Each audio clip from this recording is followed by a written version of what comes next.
I went home a couple weeks ago to Seattle, and my high school friends are amazed that I became an actor. But what gets me is that they don't seem to assume I'm doing well. They all kept coming up going, "Oh my God, an actor. How do you deal with the constant rejection?" I'm like, I don't know, Jason. You're a 5 who only asks out 10s. How do you deal with the constant rejection?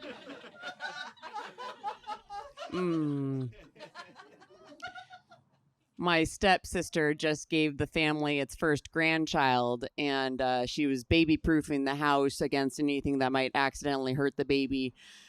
But I think she'll give me my key back eventually.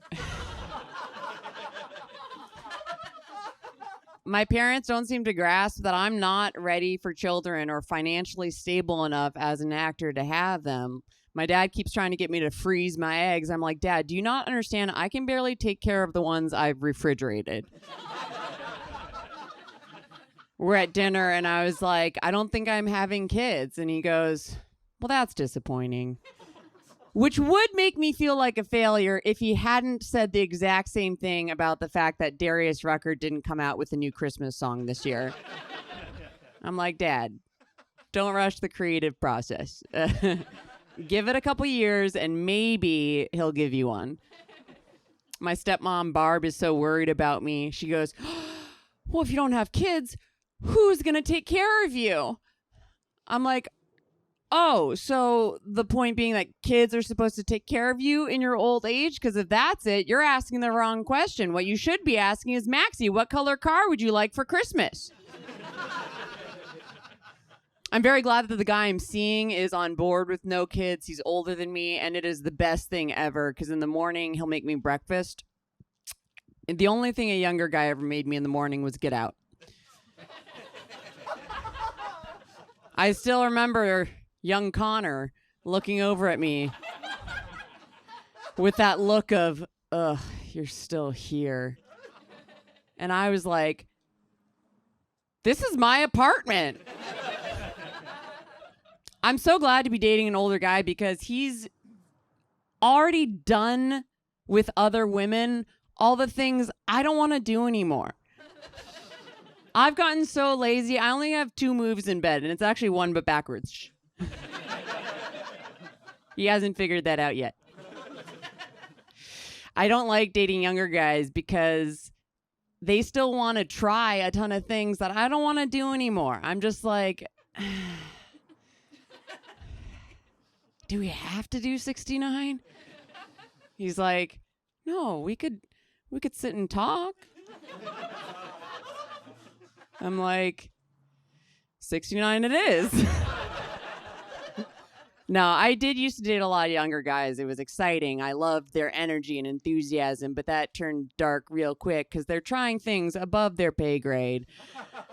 They're just so excitable. Like, one of them wanted to try choking. He said it'd be fun. It didn't get fun till 10 minutes into it when I played dead. He went, lost his boner. I was like, you're right, this is fun. Another was like, let's use toys. And then I brought one and he changed his mind. And I was like, what do you got against Bop It? They think they're so smooth. Like, one of them goes, I could show you things an older guy never could. And I was like, prove it. And then I let him program my Alexa.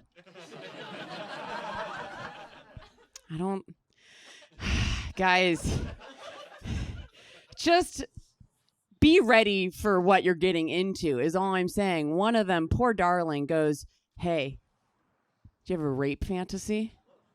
I know. And I was like, yes. He goes, tell me about it. And I'm like, okay, you're a powerful Hollywood exec. And I'm raping you. It was pretty great. I just can't deal with any more disappointments from men in bed because they're putting too much work on us. My least favorite thing is when a guy can't get it up, asks me to help him get it up so that we can then have sex. If we go camping and I have to pitch this tent myself, I'm going to sleep after. I'm not doing more work.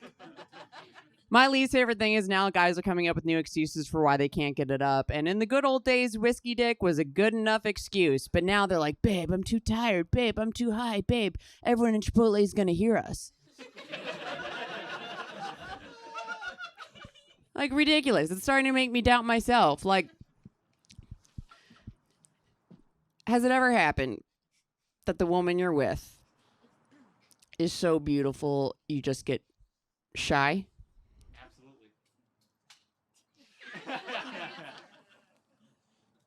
I've been lied to.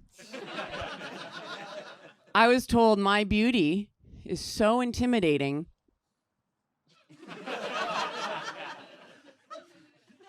It just spooked the boner right out of him. Next time he got it up, I'm like, what the fuck? I'm not pretty enough anymore? Dick lets you down. Vagina doesn't do that. Vagina doesn't let you down. Dudes, you've never been out with your friends being like, hey, man, you hook up with that girl last night? Nah, man, she got too drunk. She couldn't get it open.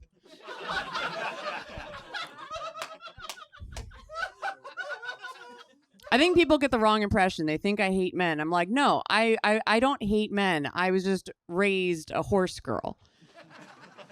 And as a horse girl, you know that if he doesn't perform, you put him down. All my life, I've had people ask me to clarify, Maxi, what's an equestrian? I'm like, it's kind of like a feminist. Except for one wears a weird hat and the other rides horses.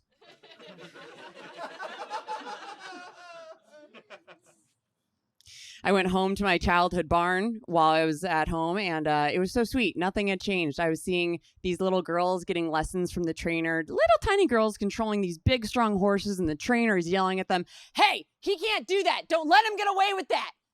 Kick him. And then their moms are in the parking lot on the phone with their divorce attorneys, just like, hey, he can't do that. Don't let him get away with that.